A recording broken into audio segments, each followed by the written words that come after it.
আশা করি সবাই অন্নপূর্ণা, অন্নপূর্ণা বাদ দিয়ে কিছু নেই।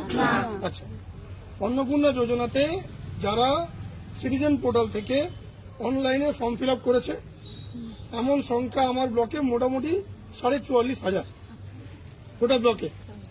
তার মধ্যে গত 1 তারিখে, আজ কত তারিখ 7, তাহলে গত 1 তারিখে যে লিস্টটা স্যাংশন লিস্ট বা যাদের টাকা ঢুকেছে বলছে, আমি এখনো জানি না পুরোটা সবাই পেয়েছে কিনা, সবাই তো আমাকে বলতে পারেনি। তাহলে যারা টাকা ঢুকেছে তারা সংখ্যাটা 35,000 মতো। যাদের টাকা ঢোকেনি তার সংখ্যা প্রায় 9 থেকে 9,500। সেই সংখ্যাটা 1 তারিখে আমরা বুঝতে পারিনি যে কত টাকা ঢোকেনি, 2 তারিখে বুঝতে পারিনি, 3 তারিখে আমাদেরকে একটা লগ ইন দেওয়া হয় ভিডিও দেখতে, দায়িত্ব নিয়ে ওই কারণে বলছি। 3 তারিখের পরে 4 তারিখে লগ ইনটা আমরা খুলতে পারি। 4 তারিখে লগ ইন খুলে আমরা দেখতে পাই যে আমাদের মোটামুটি 9,000 থেকে সামথিং কিছু আছে যাদের টাকা ঢোকেনি। তাদের প্রথমে ছিল রিজেক্টেড লিস্ট, পরে লিস্টটা চেঞ্জ হয়ে হয় আন্ডার এনকোয়ারি। ঠিক আছে, আন্ডার এনকোয়ারি যে লিস্টটা আছে সেইটা দুরকম ভাবে আমরা এনকোয়ারি করার চেষ্টা করছি। এক হচ্ছে সেখানে নাম্বার দেওয়া আছে, ফোন নাম্বার। 2 নম্বর হচ্ছে ফর্মটা যেটা আছে সেই ফর্মটা আমরা চেক করার চেষ্টা করছি। ফর্ম চেক করে ফর্মের মধ্যে সব যা যা ফিল আপ করেছেন সেটা আমরা সব কিছু ঠিকঠাক পাচ্ছি। আমরা এনকোয়ারি শুরু করছি, আজকে আমরা প্রসেস করব, কাল থেকে শুরু করব। আশা করি আপনারা কাল থেকে 2-5 জন 10 জন 20 জন করে ওই মোবাইলে যে আপনাদের আসছে সেখানে দেখতে পাবেন আন্ডার এনকোয়ারি ডান বা এরকম কিছু একটা দেখাবে। ঠিক আছে, সেটা কাল থেকে দেখাবে, কারো কারো আজ থেকেও দেখাতে পারে, বাট বেশিরভাগ কাল থেকে দেখাবে। আজকে আমরা সার্ভে করবো না, শুনে নিন পুরোটা তারপরে বলবো। আপনারা যে ফর্ম ফিল আপ করেছেন সেটা আগে আমরা দেখবো। আপনারা যে ফর্ম ফিল আপ করেছেন সেটা আগে আমরা দেখবো। আগে থেকে যতটা সময় আমাদের লেভেল থেকে চেষ্টা করবো। যেখানে দেখবো কোনো ভুল আছে, কোনো ইনকমপ্লিট ফর্ম আছে, কিছু আছে, সেক্ষেত্রে আমরা চেষ্টা করবো ফোন করানো। ওই নাম্বারে যদি আমাদের কাছে 2টো জিনিসই আছে, মহিলার নাম আর ফোন নাম্বার। আধার নাম্বারটা আমরা পাইনি, মাস্কিং করা আছে, কাটা দেওয়া আছে। তাহলে আমরা সেখানে ফোন করবো, কারণ ওদের বাড়ির যে অ্যাড্রেস পেয়েছি সেই অ্যাড্রেসটা অনেক লম্বা, পুরো অ্যাড্রেসটা টাইপ করেছে, পুরোটা চলে এসছে। কাজে সেখানকার কোনো মেম্বার আপনাকে যোগাযোগ করতে পারে, আমাদের পঞ্চায়েতের গ্রাম পঞ্চায়েতের স্টাফ যোগাযোগ করতে পারে, অঙ্গনওয়াড়ি দিদিরা যোগাযোগ করতে পারে, তারা আপনাদের সঙ্গে যোগাযোগ করবে। আমার ব্লকে যে 9,000 আছে এটা যতটা সম্ভব আমি চেষ্টা করছি ফিল্টার করে দেখে কতটা তাড়াতাড়ি করা যায়, বাট এটার জন্য কিন্তু টাইম লাগবে। প্রাথমিকভাবে আমাদেরকে বলা হয়েছে যে এটা আগামী 7 দিনের মধ্যে কি হচ্ছে স্টেট দেখতে চাইছে, যে কে কিভাবে করছে। এটা ব্লক টু ব্লক ভ্যারি করছে। কোন ব্লকে প্রত্যেককে ফোন করছে, ফোন করে বলছে আপনারা ফর্ম নিয়ে আসুন, আমরা ফর্ম দেখবো, চেক করবো। আমার ব্লকে যেহেতু বেশ কিছু ফর্ম আছে, বেশ কিছু ফর্ম অনলাইনে দেখা যাচ্ছে, কাজে আমি এক্ষুনি আপনাদেরকে ফোন করে জ্বালাতন করছি না। তার কারণ এখন যদি আমি ফোন করি 9,000 মহিলা যদি আমার কাছে চলে আসে, আমার অফিসে দাঁড়াতে দেওয়ার জায়গা হবে না। টোটাল আপনারা যে দাঁড়িয়েছেন সেখানে হয়তো 150 জন লোক আছে, তাতে এই অবস্থা, অফিসে তো জায়গা নেই। প্রথমে আমরা আমাদের লেভেলে স্ক্রিনিং করে দেখছি, আমাদের অফিসার দিয়ে ফুল টিম নামিয়ে, তারপরে যদি প্রয়োজন পড়ে আমরা কিছু লোককে ফোন করবো, কিছু জনের বাড়িতে লোকও পাঠাবো।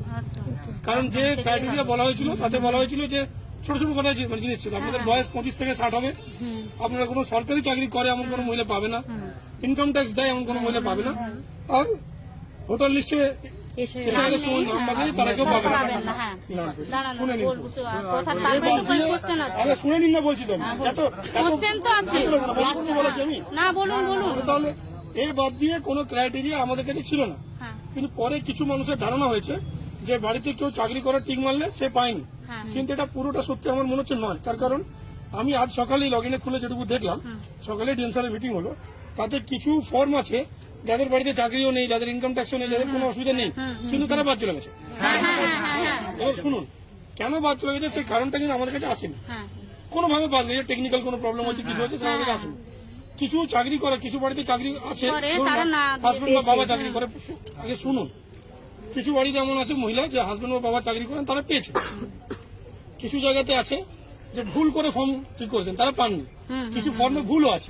আবার কিছু মহিলা এমন ফর্ম ফিল আপ করেছেন যেখানে লিখেছেন আমি লক্ষ্মী, আপনি লক্ষ্মী ভান্ডার পান, লিখেছেন ইয়েস, লিখেছেন অন্নপূর্ণা ভান্ডার চান, লিখেছেন নো, মানে ওইটা টিক মারতে ভুলে গেছে, ওই টিকটা মারতে অনেকে ভুলে গেছে। সেইগুলোর জন্য আমরা এডিট অপশন রাজ্য থেকে চেয়েছি, যে যদি এডিট অপশন আমাদের এখন পর্যন্ত এডিট অপশন পাইনি, তাহলে এখন আমরা যতটা সম্ভব ফর্ম চেক করে আমরা চেষ্টা করছি কতটা করা যায়। এর পরবর্তীকালে আমরা কিছু মহিলা দিদিমণিকে আমাদের দিদিরা ফোন করবে, কিছু ক্ষেত্রে অঙ্গনওয়াড়ি দিদিমণি যাবেন, কিছু ক্ষেত্রে আমাদের ব্লকের স্টাফ, পঞ্চায়েতের স্টাফ যাবে, সেই জন্য ওয়েট করুন। আর এমন ভাবার কোনো কারণ নেই যে আমার বাদ গেছে কারণ এটা, আপনি হয়তো ভাবছেন এটা কারণ, কিন্তু সেটা যে কারণ সেটা আমরাও জানি না, বুঝা গেল। একই প্রশ্ন বারবার করবেন না। কেউ চাকরি করলে বাদ যাবে কিনা, সে যদি নিজে চাকরি করে তাহলে বাদ যাবে, কিন্তু নিজে চাকরি করলে অনেক ক্ষেত্রে আছে যে সে লুকিয়েছে, লিখেন সে লিখে লুকিয়েছে, সে পেয়েছে, সেইগুলো আমাদেরকে এনকোয়ারি করার জন্য পরে আবার অপশন দেবে, যেটা আমরা জানতে পেরেছি। এমনও হতে পারে মাননীয় মুখ্যমন্ত্রী যেটা বলেছেন মিটিং এ বা আমাদের এতে অফিসে, যে যত লোক যত মহিলা এই সুবিধাটা পাচ্ছেন তাদের প্রত্যেকের লিস্ট একটা পাবলিকের কাছে কোনো পোর্টাল থাকবে, সেখানে সম্ভবত দেওয়া হতে পারে। সেখানে আপনারা যদি মনে করেন যে আপনার পাশের বাড়িতে কেউ আছে যে সরকারি চাকরি করে, সেন্ট্রাল গভর্নমেন্টে চাকরি করে, অথচ পাচ্ছেন, তখন আপনারা কমপ্লেন করুন, তার এনকোয়ারি হবে, তার চাকরির কি হবে পরে কথা, কিন্তু টাকাটা কিন্তু ফেরত দিতে হবে। আর চাকরি তো একটা কালো দাগ লাগবে, তো কারো যদি এত দুঃসাহস হয় সে করতেই পারে, এটা অভ্যেসে যদি কারো থাকে সে করতে পারে, কিন্তু এগুলো পরবর্তীকালে। এখন যারা পায়নি সেই 9,500 কে যাতে পায়, কারণ আমার ধারণা এখানে খুব বেশি বড় লোক নয়, 9,500-এর মধ্যে 100, 200, 300 হয়তো বাদ যেতে পারে, বাট বেশিরভাগটাই হয়তো হবে, সেটা আমার ব্লক সম্পর্কে যেটুকু ধারণা হয়েছে। কাজে এটা নিয়ে আপনারা চিন্তা করবেন না। আপনাদের মোবাইলে যদি পোর্টালে এটা আপলোড করেছে, যেহেতু আপনার প্রথমে ছিল রিজেক্টেড লিস্টে ছিল, সেটা দেখাচ্ছিল, তারপর আপনারা এসছে এখন আন্ডার এনকোয়ারি, এরপর এনকোয়ারি ওকে হলে কি হবে সেটা আমি এখন জানি না, কিছু একটা হয়তো হতে পারে, যেটা আপনারা দেখতে হবে। যদি দেখতে পান তাহলে তো বুঝেই যাবেন যে হচ্ছে, আর যদি দেখতে না পান তাহলে অন্তত পক্ষে 15 তারিখের পর ইন্ডিভিজুয়ালি একজন দুজনকে জানাবেন। আমার মনে হয় না যে ভিড় করে আসার দরকার আছে, কারণ যেটা হবে সবার জন্য হবে, এমন নয় কি বাদ হবে। আর সব থেকে বড় কথা, কি কারণে বাদ গেছে, সত্যি কথা কি কারণে বাদ গেছে সরি, সেটা আমি বা আমরা কেউ জানি না। আমার সামনে 50 সরকারি স্টাফ দাঁড়িয়ে আছেন, বাকি যারা আমরা জিজ্ঞেস করতে পারেন যাকে, লোকজন বলতে পারে অনেক কিছু, যে আমি এই কারণে গেছে, ওই কারণে গেছে, কিন্তু কি কারণে বাদ গেছে তার কোনো ডাইরেক্ট কোনো পার্টিকুলার কোনো জিনিস এই কারণেই বাদ যাবে, তার 4টে যে ক্রাইটেরিয়া ছিল, যেটা লিখিত অর্ডার ছিল, সেই 4টে ক্রাইটেরিয়া এখনো আছে। পরবর্তীকালে সরকার কি সিদ্ধান্ত নেবে না নেবেন সেটা মাননীয় হয়তো আমাদের যারা দেখছেন ওপরে তারা বলতে পারবেন, বাট আপনাদের এটা চিন্তা করার কোনো কারণ নেই যে আপনাকে বেছে বাদ দেওয়া হয়েছে, কারণ এখানে বাছার কোনো option block office, SD office, DM অফিসে ছিল না, ঠিক আছে। কাজে ওই জন্য আপনাদের চিন্তা নেই। আর এই যে যেটা আপনারা প্রশ্ন এসছেন, স্যার আমারটা কি হবে, স্যার আমারটা কি হবে, কারোরটা কি হবে সেটা কাউকে জানার এখন আমাকে আমি বলতে পারবো না, এখন কারোরটাই কিছু হবে না। যেটা হবে সেটা হচ্ছে আমাদেরকে আমাদের কাজটা করতে দিন, আমরা আমাদের কাজটা করি, আমাদেরকে 7টা দিন সময় দিন, তাতে যদি সলভ না হয় তখন বলবেন, কিন্তু টাকা আপনারা 7 দিন পরই পাবেন এটা আমি বলতে পারবো না। যেটুকু রাজ্যের মডিউল দেখছি, আশা করি সবাই অন্নপূর্ণা বাদ দিয়ে কিছু নেই। আচ্ছা, অন্নপূর্ণা যোজনাতে যারা সিটিজেন পোর্টাল থেকে অনলাইনে ফর্ম ফিল আপ করেছে, এমন সংখ্যা আমার ব্লকে মোটামুটি 44,500 গোটা ব্লকে।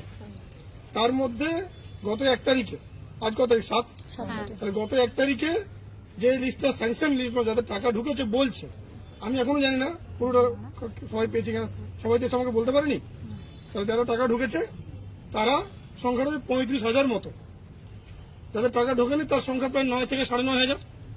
সেই সংখ্যাটা 1 তারিখে আমরা বুঝতে পারিনি যে কত টাকা ঢোকেনি, 2 তারিখে বুঝতে পারবো, 3 তারিখে আমাদের কাছে একটা লগ ইন দেওয়া হয় ভিডিও দেখতে, দায়িত্ব নিয়ে ওই কারণে বলছি।